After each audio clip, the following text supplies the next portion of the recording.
The boy collapsed less than 20 feet from the finish line. 1 second, he was running beneath a row of blue hospital banners, his sneakers striking the pavement in the quick, uneven steps. The next, his knees folded beneath him. A woman screamed. Someone shouted for an ambulance.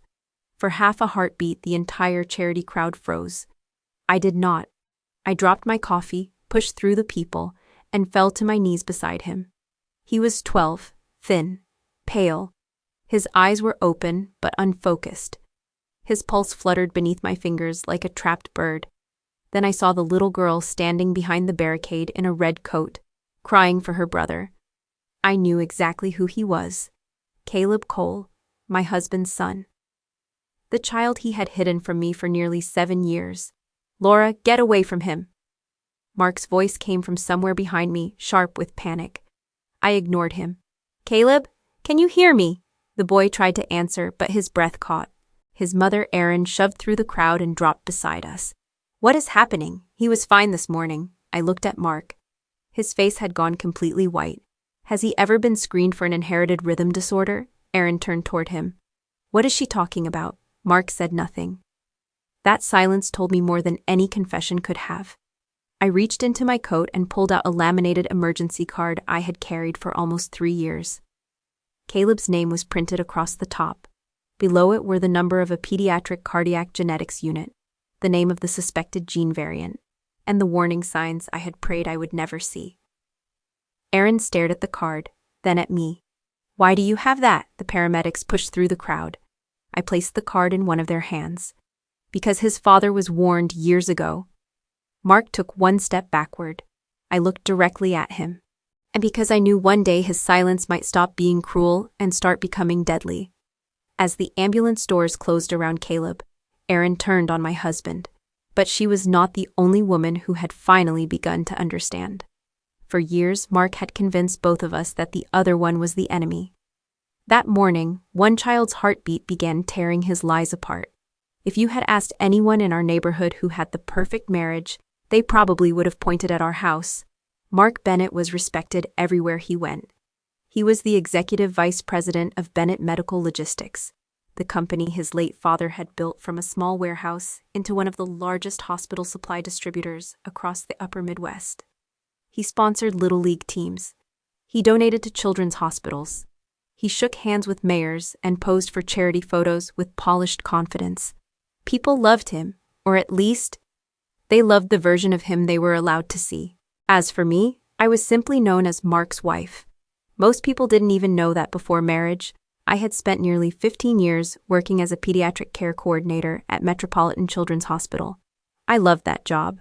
Not because it paid well, it didn't, but because every morning I walked into work knowing that somewhere, another frightened family needed someone who could translate impossible medical language into hope. I wasn't the surgeon, I wasn't the specialist. I was the person who stayed after everyone else left. The one who explained treatment plans, the one who answered midnight phone calls from terrified parents, the one who remembered birthdays, medications, insurance deadlines, and the names of siblings who often felt invisible.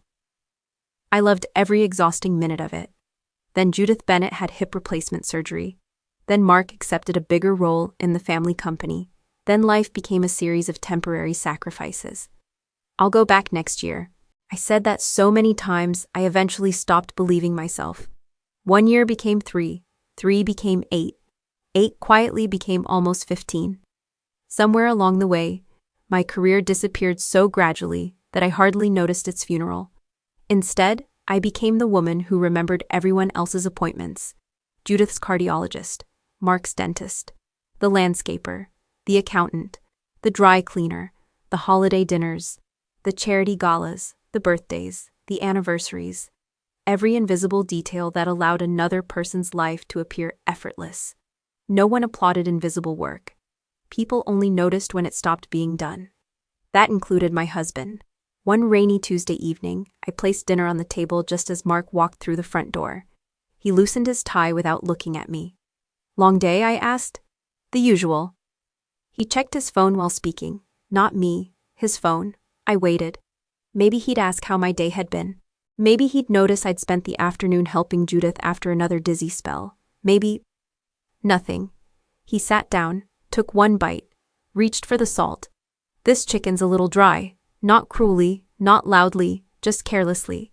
Funny how carelessness can hurt more than anger. I smiled anyway. I'll do better next time. He nodded as though the conversation were over. It usually was. Later that night, while hanging his suit in the closet, I noticed something sticking out of the inside pocket. At first, I assumed it was another expense receipt. Instead, it was a folded insurance statement. I almost slipped it back without reading. Almost. Across the top was the logo of a private supplemental health plan. Below that, coverage update. I frowned. Mark always handled our insurance electronically. Why would this be printed? Then I noticed two unfamiliar names listed beneath the section labeled Dependent Coverage. Caleb Cole. Lily Cole? I read them again. And again. Neither child belonged to anyone in our family. Maybe employees, maybe beneficiaries. Maybe. Then I saw another line. Relationship to subscriber. Child. My fingers stopped moving. The room became impossibly quiet. No, there had to be another explanation. There always was. I carried the statement downstairs and opened Mark's laptop. His email was still logged in. He had never worried about me checking it. Why would he? He believed I trusted him completely. I searched one name, Caleb. Hundreds of emails appeared. Most were work-related. One wasn't. Subject: Caleb's school conference. My heartbeat slowed instead of speeding up. That frightened me more than panic would have. I opened it. He wants you there this time. He keeps asking why you're always traveling. Please don't disappoint him again. The message ended with one word. Aaron. There were no hearts, no declarations of love, none were necessary. The conversation stretched back years. School plays, doctor appointments, birthdays, Christmas mornings, family vacations, photos, hundreds of ordinary moments. The kind that quietly build an entire life. I clicked one attachment. A little boy sat on a dock holding a fishing pole. A little girl laughed beside him with two missing front teeth. Standing behind them, Mark, one arm around each child, looking happier than I had seen him in years.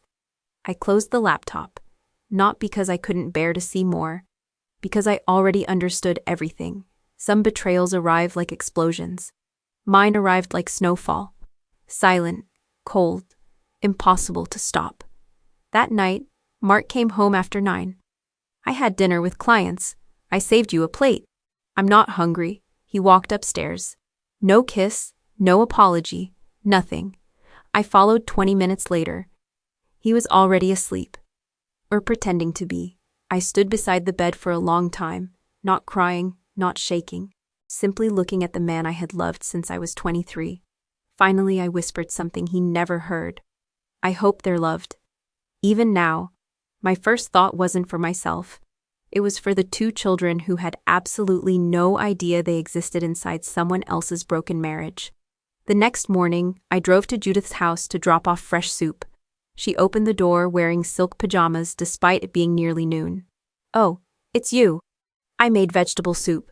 She accepted the container without inviting me inside. "You didn't have to." "I know." She started closing the door, then paused.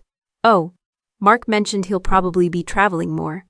"The company keeps growing," I smiled politely. "He works very hard." Judith studied my face for several seconds, almost as if she expected something.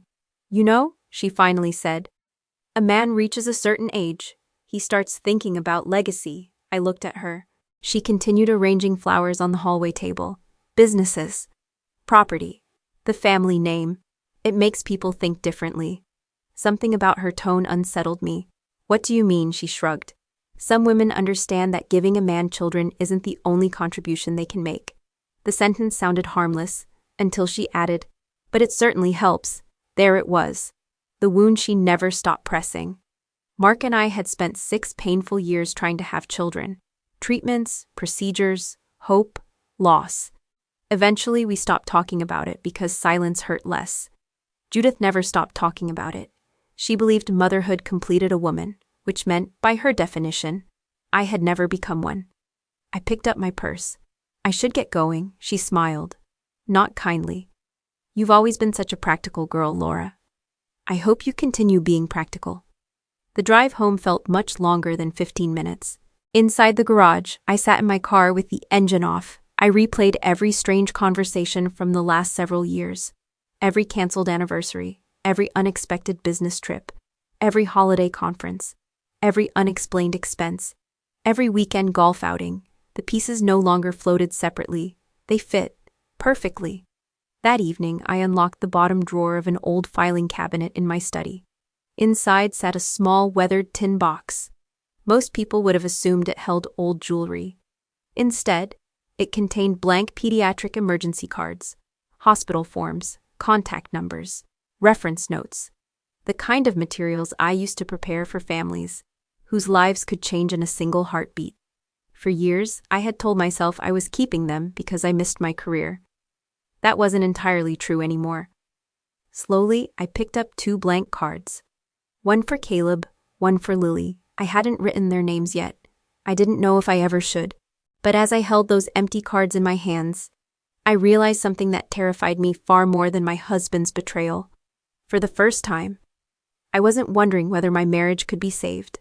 I was wondering whether 2 innocent children were walking toward a danger they didn't even know existed. There are moments in life that seem ordinary while you're living them. Only years later do you realize they were the last chance everything could have been different. For me, that moment happened in a small consultation room on the 4th floor of Metropolitan Children's Hospital, 6 years before I discovered Caleb and Lily existed. Back then, Mark and I were still trying to have a baby. Infertility had quietly become the center of our marriage. Every month began with hope. Every month ended with another disappointment. Eventually, our fertility specialist suggested expanded genetic screening. Not because anyone suspected a disease, but because medicine had advanced enough to explain problems that once had no answers. Neither of us expected anything unusual. The blood draw lasted 10 minutes. The waiting lasted almost 3 weeks. When the results finally came back, Dr. Samuel Reed asked us to return together. I still remember the expression on his face. Not fear, not panic, concern. He rested a thin folder on the desk. "Most of your results look perfectly normal," he began. "But there's one finding I'd like to discuss." Mark glanced at his watch. "I've got a lunch meeting." "It'll only take a few minutes," Dr. Reed replied. He opened the folder. "We identified a genetic variant associated with certain inherited heart rhythm disorders." Mark frowned. "But my heart's fine." "Yes. You exercise regularly. Your physicals are excellent. This isn't about how healthy you are today. It's about any biological children you may have in the future." Mark leaned back with an impatient sigh. "So you're telling me I might never have a problem? But a child might? We're saying it's worth discussing with a genetic counselor. And if you ever have children, early screening would be strongly recommended." Mark stood before Dr. Reed finished his sentence. "I don't have time for another appointment. Mr. Bennett." I said I'm fine. He slipped on his jacket and smiled at me. "You stay and finish up. I'll meet you downstairs." The door closed behind him. It was the last time he ever mentioned that appointment. Dr. Reed waited until the hallway grew quiet. Then he turned to me. "I wish your husband had stayed." "So do I." He slid a brochure across the desk. "I want to be very clear. This doesn't mean any future child will become seriously ill. It means we know enough to recommend early screening if he ever has biological children." I looked down at the brochure. "What happens if no one knows?" The doctor answered carefully. "Sometimes nothing. Sometimes early symptoms are mistaken for ordinary childhood issues. And if doctors know in advance, they know exactly what to look for." That answer stayed with me long after the appointment ended. I tried talking to Mark that night. "Can we schedule the consultation Dr. Reed recommended?" He barely looked up from his laptop. "Laura? I've already forgotten about that. You should too. It isn't something we should ignore." He smiled without humor. "You always worry about things before they happen. That's what makes you—" He searched for the right word. "Exhausting." The conversation ended there, or at least, he believed it had. I brought it up again 2 weeks later, then a month later, then after Christmas. Every time, the answer changed slightly. "I'm busy. It can wait. They're covering themselves legally." Doctors always recommend more tests. Eventually, he stopped letting me finish the sentence. Months passed. Our fertility treatments ended. Life moved on, or at least it appeared to. until the afternoon I found two unfamiliar names on an insurance statement. Caleb, Lily. That night I barely slept. The following morning I drove back to Metropolitan Children's Hospital. Dr. Reed recognized me immediately. "You look like someone carrying a very heavy question." "I think my husband has children." He didn't interrupt, didn't judge. He simply listened. When I finished, he folded his hands together. "If that's true, my recommendation hasn't changed. They deserve to be screened." I stared at the floor. "I'm not their mother. No. I have no legal right to make medical decisions. No. I can't even tell their mother without destroying several lives." He nodded slowly. "I know." The silence between us felt endless. Finally, I asked the question that had haunted me since finding those names. "If they were your grandchildren, all, what would you do?" Dr. Reed answered without hesitation. "I'd spend every day hoping their parents chose knowledge before they needed a miracle." On my way home, I stopped at a small office supply store. I wasn't shopping for myself. I bought a weathered metal document box. Nothing expensive, just something sturdy enough to survive time. That evening, I placed inside it the brochure from Dr. Reed, a copy of his recommendations, my handwritten notes, and one blank emergency information card. I told myself it was temporary, that someday Mark would finally sit down, listen, and do the right thing. I had no idea that years would pass before he ever opened his ears. By then, two innocent children would be far closer to danger than anyone realized. For the next 5 years, I lived two completely different lives. The first was the one everyone could see. I cooked dinner every evening, remembered birthdays, sent Christmas cards, picked up Judith's prescriptions, hosted charity dinners for Mark's clients. If someone had visited our home, they would have described us as a quiet middle-aged couple whose marriage had simply lost its excitement. Nothing more. The second life belonged to no one but me. Every 6 months, I met with Dr. Reed. Not because anything had changed, because I wanted to know if medical recommendations had. Medicine never stands still. New studies appeared. New screening guidelines were published. Every visit ended the same way. The recommendation hasn't changed. If those children exist, they should be evaluated before symptoms ever appear. Every time I left his office, I carried the same weight home, and every time, I failed to put it down. Mark's world, meanwhile, seemed to become more perfect each year. He received promotions, industry awards, magazine interviews. Whenever someone congratulated him, he smiled with effortless confidence. At home, he barely spoke to me anymore. We became experts at sharing a house without sharing a life. Some nights he didn't come home until after midnight. Other weekends he claimed he had golf tournaments or leadership retreats. I stopped asking where he had been. Not because I didn't know, because the answer had stopped mattering. One Saturday afternoon, I stopped by a neighborhood bookstore after volunteering at the hospital. While paying for a novel, I noticed two children sitting on the floor in the reading corner. A little girl was laughing over a picture book. Beside her, an older boy patiently helped her sound out difficult words. Something about them felt strangely familiar. Then the boy looked up. Dark hair, gray eyes, Mark's smile. The air left my lungs. Before I could move, another woman walked toward them carrying 3 hot chocolates. She couldn't have been older than her late 30s. Professional, confident, beautiful in an effortless way. "Ready to go?" The children nodded. The little girl reached for her hand. "Mom." Then I saw him. Mark stepped through the front entrance carrying shopping bags. Without hesitation, the little girl ran straight into his arms. "Dad!" He lifted her as though he'd done it 1,000 times. Because he probably had. I turned away before any of them noticed me. Not because I was afraid, because those children deserved one more ordinary afternoon before the adults ruined everything. That night I couldn't sleep. Not because I'd seen Mark. I'd expected that eventually. It was Caleb. While helping his sister with her book, he'd paused twice to catch his breath. Most people wouldn't have noticed. I did. Years of working around children had trained my eyes to recognize tiny changes. A brief hesitation, a hand pressed lightly against the chest. Breathing just a little harder than it should have been. Maybe it meant nothing.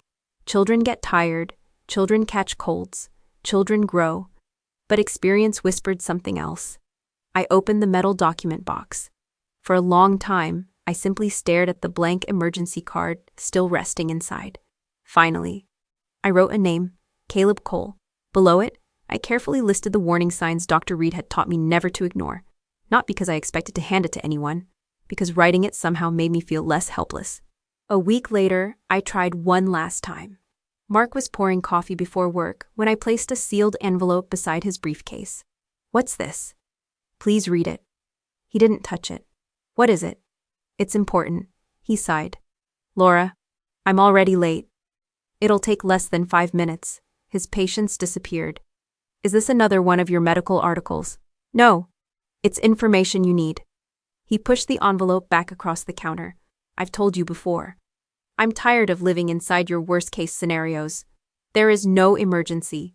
There is no crisis.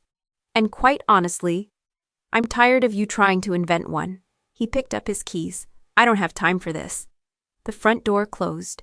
The envelope never left the kitchen counter. That evening, I found it exactly where I'd placed it.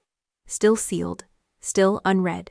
I carried it upstairs and placed it inside the metal box. Another warning. Another opportunity buried beneath arrogance. 3 days later, my phone rang while I was watering flowers on the back porch. The caller ID surprised me. Unknown number. I almost ignored it. Instead, I answered. "Laura Bennett?" A woman's voice responded. "I think you need to stop." I frowned. "I'm sorry. I know you've been asking questions. I know you've been trying to contact Mark." The voice remained calm. "But whatever happened between you two? Leave my children out of it." I recognized her immediately. "Erin." I closed my eyes. "I've never tried to hurt your children." "You expect me to believe that?" "I don't expect anything." "Then stop pretending you care." The line went silent for a moment. When Erin spoke again, her voice carried something I hadn't expected. Not anger, fear. "Mark told me you've become obsessed. That you keep making up medical stories because you can't accept the marriage is over." For several seconds, I couldn't speak. Not because the accusation hurt. Because I finally understood. He hadn't only lied to me. He had lied to her. He'd built 2 completely different versions of reality and placed himself at the center of both. "I hope your children stay healthy," I said quietly. "They deserve that." Before she could answer, I ended the call. That evening, I opened the metal box once more. This time, I wrote a second name, Lily Cole. I slid both emergency cards beneath the growing stack of unopened letters. Outside, the first autumn leaves drifted across the backyard. Inside, I realized something that frightened me more than anything else. I wasn't waiting for Mark to tell the truth anymore. I was waiting for time to prove me right. And deep inside, I prayed that day would never come. The annual Heart for Hope 5K had become one of the biggest charity events in Minneapolis. Hospitals sponsored booths. Medical suppliers donated equipment. Local businesses competed to raise money for pediatric cardiac research. Bennett Medical Logistics had been the event's headline sponsor for 3 consecutive years. Naturally, Mark was one of the keynote guests. Large banners with his photograph lined the entrance, building healthier communities together. The irony wasn't lost on me. I almost hadn't attended. The hospital had asked for volunteers only a week earlier, and after staring at the email for nearly an hour, I'd finally agreed.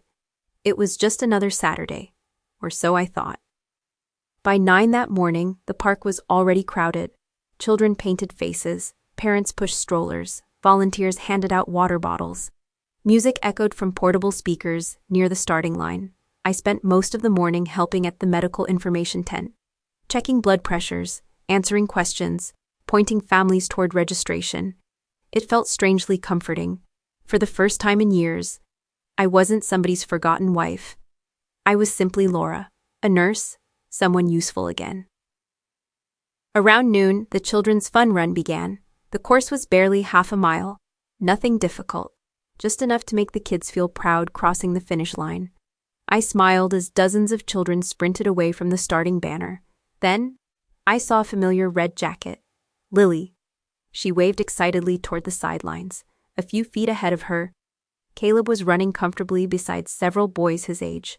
For a moment, he looked perfectly healthy. I almost convinced myself I'd worried for nothing. The finish line came into view. Parents began cheering louder. "Come on, Caleb, you've got this," he smiled. Raised one hand, took another 3 steps. Then, his stride changed. It was subtle, so subtle almost nobody noticed. His shoulders tightened. His breathing became uneven. His right hand drifted instinctively toward the center of his chest. My stomach dropped. No, not here. Not now. Caleb slowed dramatically. Another step, then another. Suddenly, his legs folded beneath him. He hit the pavement hard. For one terrifying second, the entire crowd froze. Then panic erupted. Somebody call 911. "Oh my God! Move back!" Parents rushed toward the boy. Children started crying. Several people surrounded him so quickly that nobody could reach him. I was already running. "Please move. I'm a nurse." The crowd opened just enough for me to kneel beside him. His skin had turned frighteningly pale. His pulse was rapid, but irregular. His breathing came in short, shallow gasps. "Caleb, can you hear me?" His eyelids fluttered. No answer, just another painful attempt to breathe. A woman shoved through the crowd. "Caleb," Aaron dropped beside us, grabbing his hand. "What happened?" "He was fine. Somebody help him." She looked completely terrified. Then Mark appeared. His suit jacket hung over one shoulder. His event badge bounced wildly as he pushed through the crowd. "What happened?" Nobody answered him. Everyone looked at the boy. I looked at Mark. Has he ever been evaluated by a pediatric cardiologist? His expression changed instantly. "What?" I asked if he's ever been screened. Aaron turned toward him. "Mark? What is she talking about?" He opened his mouth. Nothing came out. That silence lasted barely 2 seconds. It felt like 2 years. The event's emergency response team arrived carrying a medical bag. One paramedic knelt beside me. "What do we have?" 12-year-old male. "Collapse during exertion. Irregular pulse." The paramedic nodded. "Any medical history?" Aaron shook her head frantically. "No. He's always been healthy." I reached into my shoulder bag. My fingers found the small metal document box almost immediately. For years, I'd carried it everywhere without telling anyone. Inside rested 2 laminated emergency cards. One said, Caleb Cole, the other, Lily Cole. I pulled Caleb's card out. The paramedic looked confused. "What's this?" "Read the back." He did. His expression sharpened. "Possible inherited rhythm disorder?" He looked at me. "How do you know this?" Before I could answer, Erin saw the card. Her face drained of color. "You? Why do you have my son's name?" The ambulance arrived. The paramedics transferred Caleb onto a stretcher. One of them tucked the emergency card into the medical clipboard. "We're taking him to Metropolitan." Dr. Reed was on call that weekend. For the first time all day, I allowed myself to breathe, not because Caleb was safe, because he was finally going somewhere that would know exactly what questions to ask. As the ambulance doors closed, Erin grabbed my arm, hard. "You knew something," her voice shook. "Didn't you?" "I knew there was a possibility." "You knew? And you never told me?" Before I could respond, Mark stepped between us. "Erin, not now." She turned toward him. "No, right now. How does your wife know my son's full name?" Neither of us answered. Mark stared at the departing ambulance. His shoulders sagged ever so slightly, as though a burden he'd ignored for years had finally become too heavy to carry. Then he whispered words I never expected to hear. "We have to go." Not, "He's going to be okay." Not, "I'll explain." Only, "We have to go." At that moment, I knew he remembered the consultation room, the folder, the warning, the appointment he had walked away from years earlier. And for the first time since our marriage began falling apart, Mark looked less like a successful executive, and more like a man who had just realized that the past had been waiting patiently for him all along. By the time we reached Metropolitan Children's Hospital, the emergency team was already waiting. Caleb disappeared through a pair of double doors, while nurses guided Erin toward the family consultation room. Mark tried to follow. A physician stopped him. "We'll update you as soon as we know more." For the first time in years, there was nothing he could control. No meeting to chair, no employee to intimidate, no carefully rehearsed explanation, just waiting. The hallway was unusually quiet.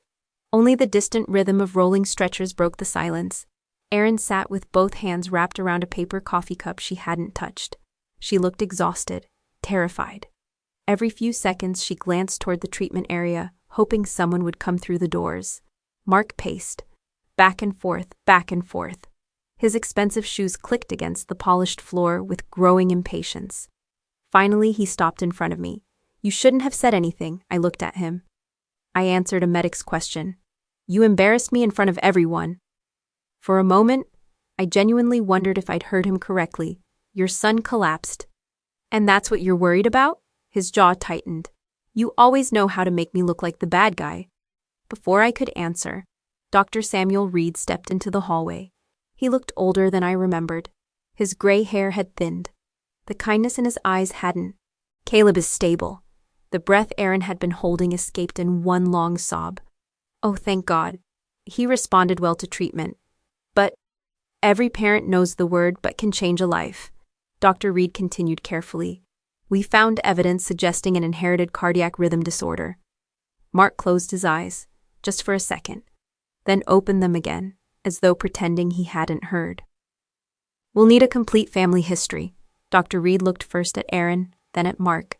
"Has anyone on either side of the family ever been evaluated for inherited cardiac conditions?"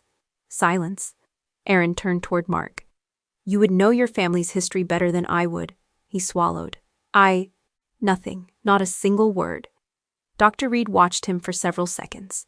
Then recognition slowly crossed his face. "You remember." It wasn't a question. Mark looked away. "What does he remember?" Erin demanded. Dr. Reed didn't answer immediately. Instead, he looked at me. Our eyes met. He understood exactly what I was asking. "Please, let Mark tell the truth himself." The doctor nodded almost imperceptibly, then turned back toward him. "Mr. Bennett, I believe this conversation belongs to you." Without another word, he returned to the treatment area, leaving the silence behind him. Erin stepped closer. "Mark, what aren't you telling me?" He rubbed both hands across his face. "It isn't what you think." "Then tell me what it is." I was told years ago that there might be—" He struggled to finish the sentence. "A genetic risk." Erin stared at him. "What do you mean years ago? How many years?" He didn't answer. "Mark, how many?" His voice barely rose above a whisper. 6. The hallway seemed to freeze. "You knew for 6 years?" It wasn't certain. The doctors said it was only a possibility. "A possibility you never mentioned?" "I thought nothing would happen." "You thought?" Tears filled Erin's eyes. "You gambled with our son's life because you thought?" She took one slow step backward, then another, almost as though she no longer recognized the man standing in front of her. "I asked you once. Do you remember? When Caleb fainted during soccer practice 2 years ago. You told me boys his age passed out sometimes." Mark lowered his head. "I remember. When he complained his heart was racing last winter. You said it was anxiety." "I know. And every time I asked whether your family had any heart problems, you said no." Each answer became quieter, smaller, until his voice almost disappeared. Then Erin turned toward me. "There was something else. The card, my son's name." "How?" For the first time since arriving at the hospital, I told her the truth. "I found out your children existed years ago." Her eyes widened. "I never contacted you because I had no right to. I wasn't trying to interfere in your family. I only wanted—" I stopped. The words caught unexpectedly. "I only wanted someone to keep them safe." She stared at me without speaking. Confusion slowly replaced anger. "If you knew, why didn't you hate us?" I gave a tired smile. "I didn't know you. I only knew 2 children had no say in the decisions adults were making." Just then, Dr. Reed returned carrying a thin folder. "I believe these belong to you." He handed them to me. Inside were photocopies of every consultation summary I'd requested over the years. The dates stretched across 6 years, one after another. Each documented exactly the same recommendation: early screening if biological children exist. Erin slowly looked through them, page after page, year after year. Finally she whispered, "You kept coming back." I nodded. I hoped medical guidance might change. It never did. She reached the last page. Attached behind it was a copy of one certified letter, then another, each addressed to Mark, each recommending consultation, each signed as delivered, but never answered. She lifted her eyes. You tried to tell him. Every way I legally could. I couldn't force him to listen. Mark reached for the folder. I can explain. Neither of us moved. There isn't an explanation. Aaron's voice had changed. It was no longer frightened. It was steady, painfully steady. You let me believe there was nothing to worry about. You let me think I was overreacting every time Caleb complained. And all this time, she glanced toward me. The woman you convinced me to fear was the only person preparing for today. Mark looked desperately from one of us to the other. I never meant for anyone to get hurt. No? Aaron asked quietly. Then who exactly did you think would pay the price if you stayed silent? He had no answer, none that sounded human anymore. Late that afternoon, the pediatric cardiology team confirmed that Caleb would need long-term monitoring and additional genetic testing. The prognosis was encouraging because he'd received treatment quickly, very quickly. One of the nurses smiled gently at Aaron. The emergency information card probably saved us 20 or 30 critical minutes. Aaron looked across the room, at me, then back at her sleeping son. For several seconds, she simply cried, not loudly, not dramatically.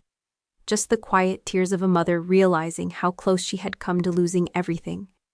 Mark stood alone beside the window. No one looked at him. No one asked whether he was all right. For the first time in a very long time, he wasn't the center of the story. He was merely the reason it had happened. Caleb remained in the hospital for 4 days. By the time he was discharged, the doctors had developed a long-term treatment plan, regular monitoring, medication, genetic counseling, restrictions on certain competitive sports. It wasn't the future Aaron had imagined for her son. But it was a future, and for that, she was grateful. 3 weeks later, I received an envelope from my attorney. Inside was a simple notice. The court has accepted your petition. I stared at the page for several minutes. When I finally signed the remaining documents, my hand didn't tremble. Not because I felt nothing, because I had already mourned this marriage years before the paperwork ever existed. Mark called that evening. I almost let it go to voicemail. Almost. Laura? His voice sounded older. I just wanted to know how you're doing. I'm all right. Silence. I've been thinking about everything. I know. I never understood how much you carried. I looked out the apartment window. Snow had begun falling across the parking lot. No. You understood. You just decided it wasn't important. He didn't argue, because he couldn't. I'm sorry, the words finally came, small, late, almost unrecognizable. I know, that was all I said. Because forgiveness and reconciliation are not the same thing. Huts. The divorce became final just before Christmas. There was no dramatic courtroom confrontation, no shouting, no public accusations. Just 2 signatures. And 22 years, quietly becoming history. When we walked out of the courthouse, Mark hesitated. I never thought it would end like this. I adjusted my coat. It didn't. It ended years ago. We're only signing the paperwork today. Then I walked toward my car. He never called my name. For the first time. He understood that some doors close long before anyone hears them. The investigation inside Bennett Medical Logistics continued for several months. It wasn't Caleb's diagnosis that cost Mark his executive position. It was everything surrounding it. The undisclosed relationship with a subordinate, the misuse of company expense accounts, the false conflict of interest disclosures, the financial transfers that should never have passed through corporate reimbursement. By spring, he quietly resigned before the board finished its review. The local newspaper described it as a leadership transition. People inside the company knew better. Judith sold the large family house the following summer, not because anyone forced her, because she wanted the money available for her grandchildren's future medical care. The first time she asked to meet me afterward, I almost declined. Instead, we met at a small coffee shop overlooking Lake Harriet. She looked smaller than I remembered, older, as though the last year had aged her far more than time alone could explain. I owe you an apology. I stirred my coffee without speaking. I judged your worth by whether you gave my son children. She looked down at her hands. I never asked what kind of person you already were. For several seconds, neither of us spoke. Finally, I answered. I accepted that apology long before you offered it. She looked surprised. But I can't go backward. She nodded slowly. I know. When we stood to leave, she hugged me. It wasn't the embrace of family. It was the embrace of two women who finally understood the cost of one man's pride.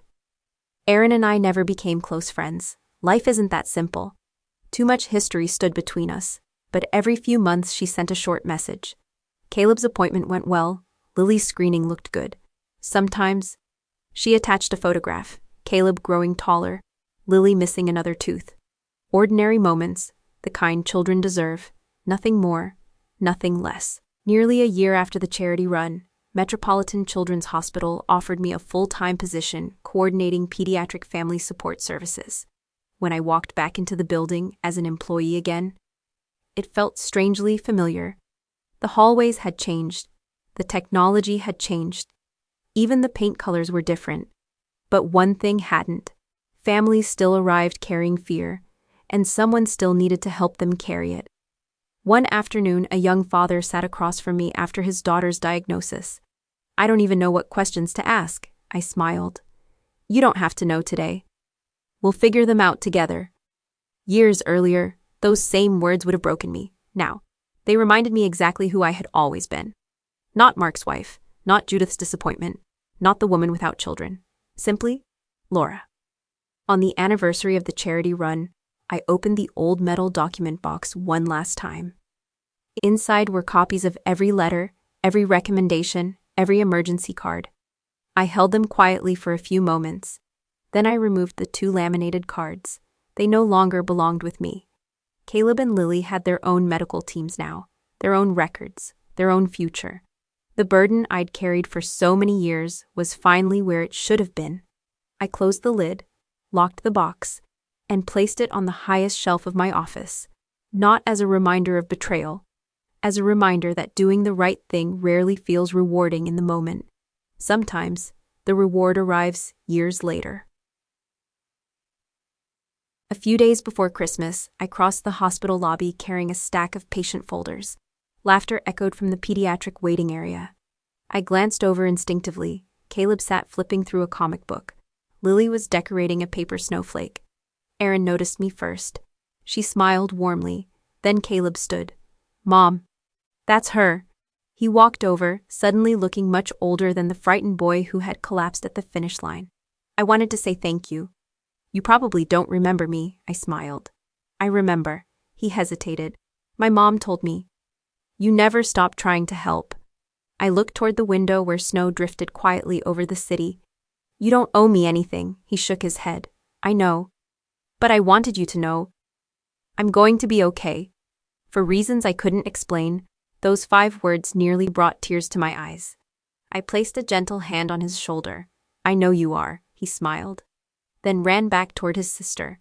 Watching him go, I realized something that had taken me almost 7 years to understand.